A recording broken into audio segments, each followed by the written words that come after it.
Always inspiring and ఇలాగే మిమ్మల్ని చూసి ఎంతో మంది ఇన్స్పైర్ అవుతూ వాళ్ళ ఫ్యూచర్ లో సక్సెస్ అవ్వాలి.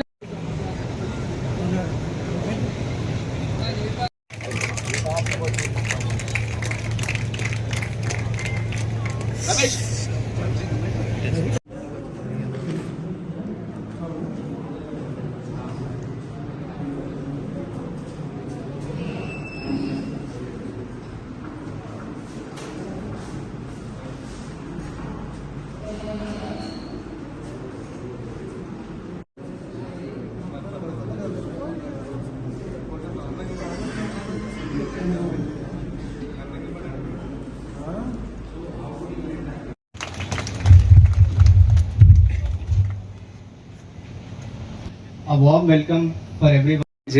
But as of now, we have 3 vacancies which are related to 3 processes. One will be in IT sector. It is for the service desk where you will be having 5 days of working. And ఈ mega job Mela ముఖ్య ఉద్దేశం మన గురజాల నియోజకవర్గంలో చదువుకొని ఈరోజు నిరుద్యోగులుగా ఉన్న మన యువతి యువకులందరూ కూడా ఉద్యోగ అవకాశాలు కల్పించాలనే ఒక మంచి ఉద్దేశంతో ఈరోజు మనం ఈ కార్యక్రమం పెట్టుకున్నాం. ఏదైనా ఈరోజు మనం చూస్తే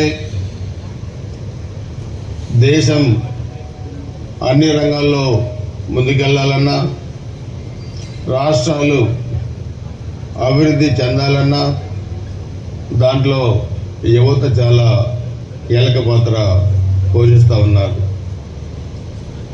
20 సంవత్సరాల క్రితం, 2 దశాబ్దాల క్రితం పల్నాడు ప్రాంతం చూస్తే వ్యవసాయ రంగంలో ముందుండేది, కానీ ఎడ్యుకేషన్లో చాలా వరకు వెనకబడి ఉండేది. ఈ 2 దశాబ్దాల కాలంలో ఒకప్పుడు వ్యవసాయ రంగంలో వ్యవసాయం చేసిన తల్లిదండ్రులు తమ పిల్లల్ని కూడా వ్యవసాయం చేయించే పరిస్థితికి వచ్చారు. కానీ ఈ 20 సంవత్సరాల్లో చాలామంది గ్రామాల్లో పిల్లలు చదువుకొని దేశ విదేశాల్లో ఉన్నతమైన స్థానాల్లో ఉద్యోగాలు చేస్తూ ఉన్నారు. అన్ని విధాలుగా అభివృద్ధి చెందారు. వ్యవసాయం చేసుకునే తల్లిదండ్రులు గౌరవప్రదమైన స్థానాల్లో ఉంచారు. ఒకప్పుడు గ్రామాల్లో మీరు చదువుకున్నప్పుడు చిన్నప్పుడు ఉన్న మట్టి మీదలు ఈరోజు అన్ని మంచి బిల్డింగ్స్ కట్టుకున్నారు. ఆర్థికంగా డెవలప్ అయ్యారు. సమాజంలో ఉన్నతమైన స్థానం మీకు వచ్చింది. అది మీరు మీ తల్లిదండ్రులు మీకు ఇచ్చిన ఆశీస్సులు, భగవంతుడు మీకు ఇచ్చిన ఆశీస్సులు, మీరు కష్టపడి చదువుకున్న చదువే ఈరోజు మిమ్మల్ని చాలామంది ఉన్నత స్థానాల్లో కూర్చోబెట్టింది. దాంట్లో ముఖ్యంగా వేదిక మీద ఉన్న వాళ్ళు కూడా, వీళ్ళందరూ కూడా మరి అంత మధ్యతరగతి వ్యవసాయ కుటుంబాల నుంచి వచ్చి ఈరోజు మంచి స్థానాల్లో ఉన్నారు. వారు మీకు ఉద్యోగాలు ఇస్తే పరిస్థితికి వాళ్ళు వచ్చారంటే ముఖ్యంగా వాళ్ళందరినీ కూడా మనం అభినందించాలి.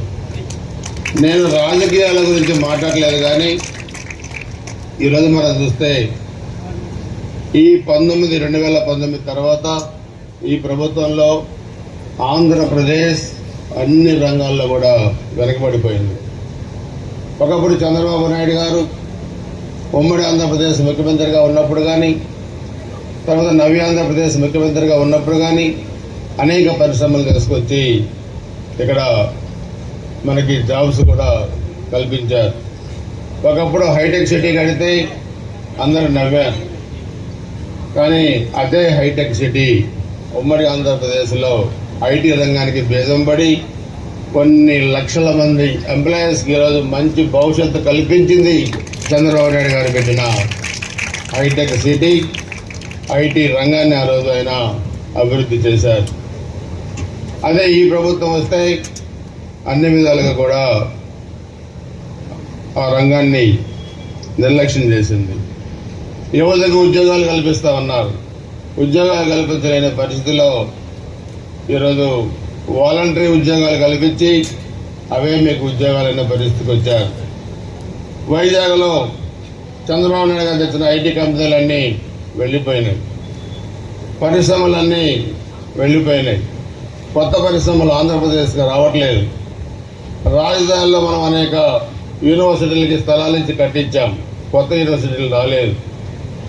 అమరాన్ బ్యాటరీస్ కంపెనీ మీరు చూస్తే పార్టీల కులాలు అంటగట్టి 10,000 కోట్ల రూపాయల పెట్టుబడులు మీరు మాకు వద్దు అంటే పక్క రాష్ట్రం తెలంగాణకి వెళ్ళి అక్కడ పెట్టుకునే పరిస్థితికి వచ్చారు. ఏ ముఖ్యమంత్రి అయినా పరిశ్రమలు తీసుకురావాలి ఆంధ్రప్రదేశ్ రాష్ట్రానికని తపన పడతారు తప్పితే ఈ ప్రభుత్వం ఏదో ఒక విచిత్రంగా ఉన్న పరిశ్రమలు వెళ్ళగొట్టే పరిస్థితికి రాష్ట్రం సొంత జాగీరులాగా తయారు చేసుకునే పరిస్థితికి వచ్చారు.